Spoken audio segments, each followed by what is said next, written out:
My friends traumatized a burglar, but it was so funny we got away with it. It was the summer after college, and my friends and I were house sitting for my friend Erica's uncle, who owned this old countryside house with more rooms than we could count and a basement that looked like it belonged in a horror film. There were 5 of us: me, Erica, Jada, Liv, and Dani, and we had basically turned the place into our own little party retreat for the week. One night, we were up late watching horror movies, eating snacks, and being loud when the power flickered, and suddenly the front door creaked. At first, we thought the storm outside was just playing tricks on us until we heard actual footsteps downstairs. Everyone froze. We turned the TV off, and for a few seconds, it was dead silent except for the thunder. Then we heard something clatter in the kitchen. I wish I could say we were calm and rational, but instead, Jada, who had a weird obsession with horror and booby traps, immediately whispered, "We're being robbed. Time to get weird." And weird she got.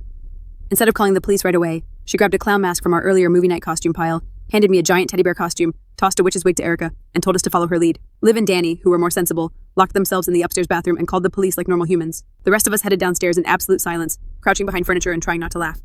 In the kitchen stood this man, rummaging through drawers like he was looking for cash or jewelry, completely unaware that 3 deranged-looking women in a clown mask, a teddy bear suit, and a witch costume were tiptoeing behind him. Jada had also grabbed one of those little Bluetooth speakers and whispered, "Let's traumatize this man."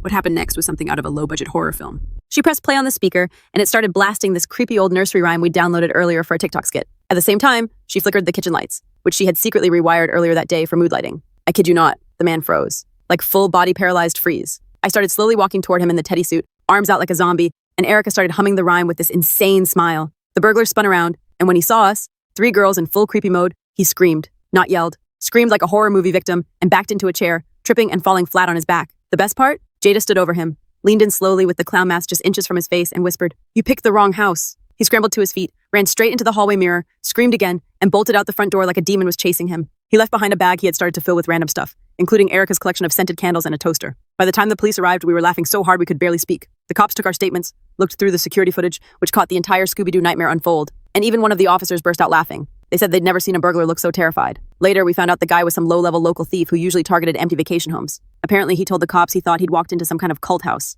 We weren't charged, obviously, because technically we hadn't touched him or broken any laws. We just scared the life out of him. And the police said that since we didn't set any dangerous traps, there was nothing legally wrong. It became the story of the summer. We even went viral for a few days when Jada posted a reenactment on TikTok. To this day, anytime one of us hears a nursery rhyme, we just look at each other and burst into laughter. I'll never forget the look on that man's face. My only regret?